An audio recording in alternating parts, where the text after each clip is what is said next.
everyone. I hope you had a great weekend. This is going to be the recording for Monday or Tuesday, depending on when you get to it. Let me review real quick. The last thing was Julia and George were able to finally understand the puzzle of what Ivan was trying to communicate. They decided to put it up on the billboard, even though George, might get fired for that. But it seems like it's kind of working against helping Ivan. I think it's hurting Ivan because Max sees that he can make money. More people are coming in. They want to see Ivan add to the billboard, so he's working harder, painting just for Mac and his gain. So let's go ahead and see what happens next.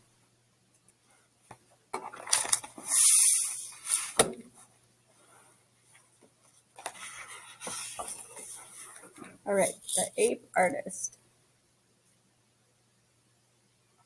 I have new names. People call me the ape artist, the primate Picasso. I have visitors from morning till night, and so does Ruby. But nothing's changed for her. Every day at 2, 4, and 7, Ruby plods through the sawdust with Snickers on her back.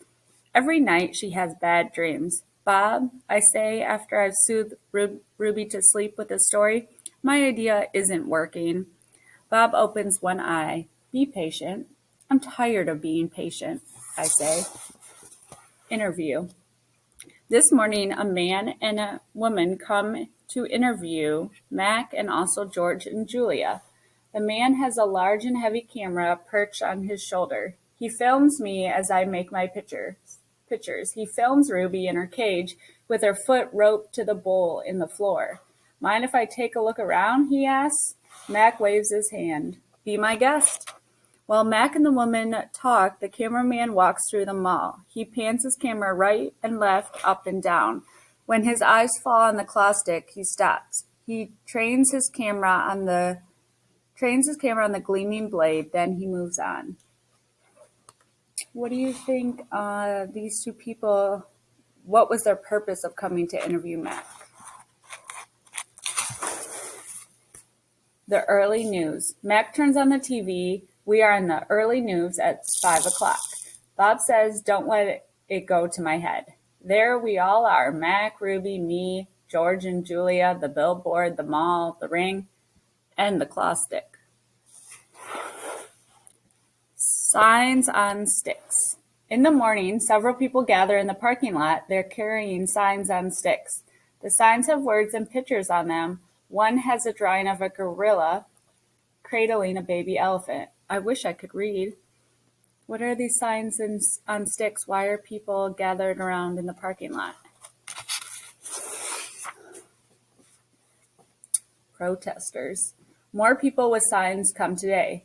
They want Ruby to be free. Some of them even want Mac to shut down the mall. Oh, so maybe the billboard.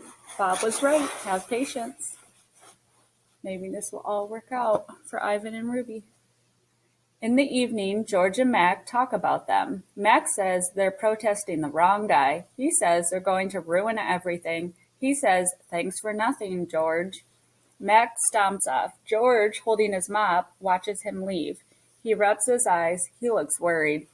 Dad, Julia says, looking up from her homework, you know what my favorite sign was? George asks. Which one? The one that says elephants are people too. George gives her a tired smile. He goes back to work. His mop moves across the empty food court like a giant brush, pinning a picture no one will ever see. Check marks.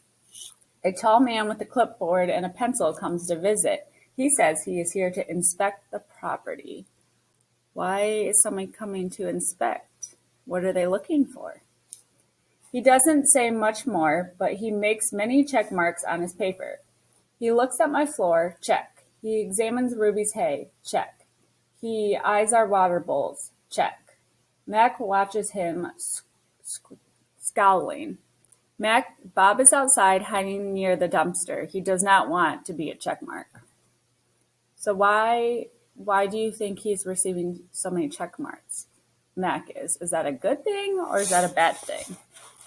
Free Ruby. Every day there are more protesters and cameras with bright lights. Sometimes the people carrying signs shout, "Free Ruby! Free Ruby!" Ivan, Ruby asks, "Why are those people yelling my name? Are they mad at me?" "They're mad," I say, "but not at you." A week later, the inspecting man comes back with a friend, a woman with smart, dark eyes like my mother's. She has a white coat on, and she smells like blossoms. Her hair is thick and brown, the color of rotten branch teeming with luscious ants. She watches me for a long time, then she watches Ruby. She talks to the man, they both talk to Mac. The man gives Mac a sheet of paper. Mac covers his face. He goes to his office and slams the door. If he's going to his office and slamming the door, what can we infer was on the note? New box. Something strange is happening. The white-coated woman is back with other humans. They place a large box in the center of the ring. It's ruby-sized. And suddenly, I know why the woman is here. She's here to take Ruby. Remember what this symbol is for?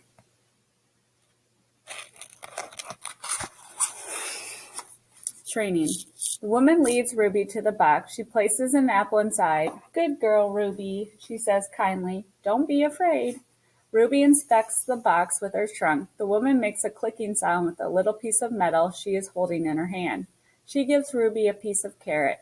Each time Ruby touches the box, she gets a click and a treat. "Why is she making that clicking noise?" I asked Bob. Do you guys know what she's doing with the clicking? Maybe you have a connection because maybe you've done it with a puppy before. "They do that to dogs all the time," Bob says. I can tell he doesn't approve. It's called clicker training. They want Ruby to associate the noise with the treat. When she does something they want, they make that noise. "Great job, Ruby," the woman says. "You're a quick study." After many clicks and carrots, she takes Ruby back to her cage. "Why is that lady giving me carrots when I touch the box?" Ruby asks me. "I think she wants you to go inside," I explain. "But there's nothing inside," Ruby says, "except an apple." "Inside that box," I say, "is the way out." Ruby tilts her head. I don't get it. See the picture of the red giraffe on the box? I think the lady is from the zoo, Ruby. I think she's getting ready to take you there. I wait for Ruby to trumpet with joy, but instead, she stares at the box in silence. "I'm not sure you understand. That box might be taking you to a place where there are other elephants," I say. "A place with way more room and humans who care about you." But even as I say these words, I remember with a shudder the last box I was in. "I don't want a zoo," Ruby says. "I want you and Bob and Julia. This is my home." "No, Ruby," I say, "this is your prison." Hacking and prodding.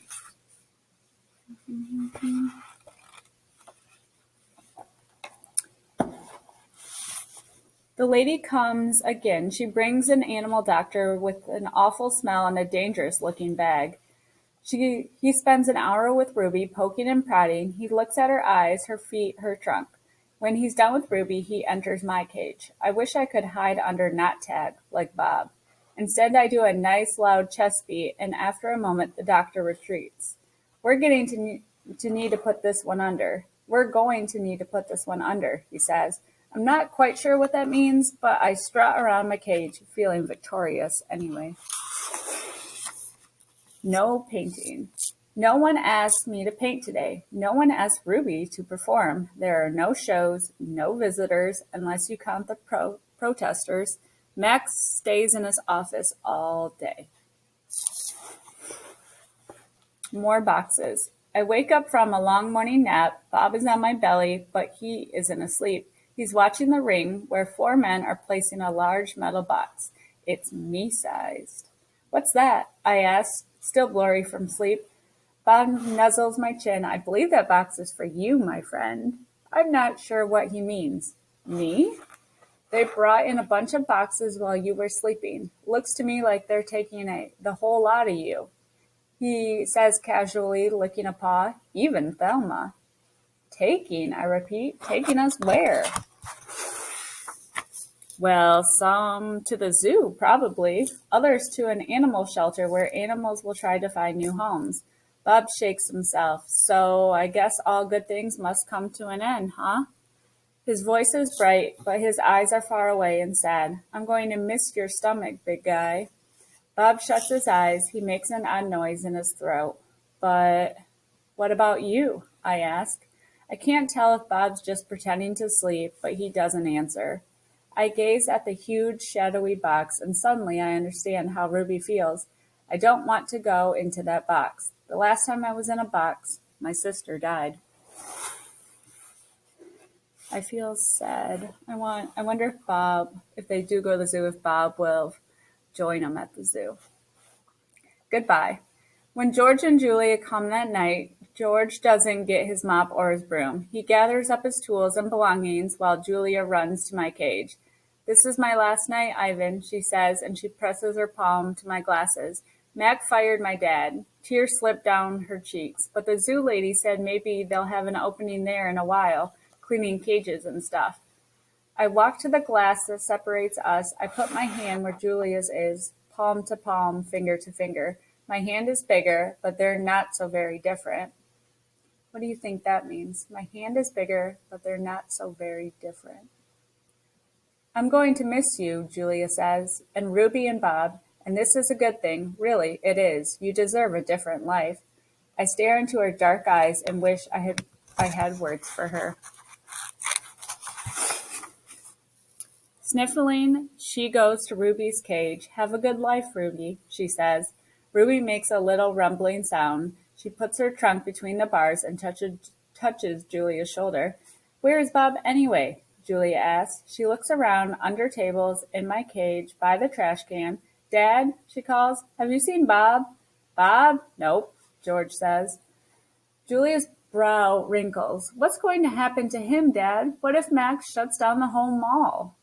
He says he's going to try to keep it open without the animals, George says. He stuffs his hands in his pockets. I'm worried about Bob, too. But he's a survivor. You know what, Dad? Julie gets a gleam in her eye. Bob could live with us. Mom loves dogs, and he could keep her company. And, Jules, I'm not even sure I have a job yet. I may not even be able to feed you, let alone some mutt. My dog, walking money. Sorry, Jules. Julie nods. I understand. She starts to leave, then runs back to my cage. I almost forgot. This is for you, Ivan. She slips a piece of paper into my cage. It's a drawing of Ruby and me. We're eating yogurt raisins. Ruby is playing with another baby elephant, and I'm holding hands with a lovely gorilla. She has red lips and a flower in her hair. I look as I always do in Julia's pictures, like an elegant fellow. But something is different about this drawing. In this picture, I am smiling. I hope this happens. I hope this is Ruby and Ivan's future. All right, and we'll stop there at click, page 249. Make sure you guys take notes. I will check those when I return on Tuesday. Please be good for the sub. Have a great day.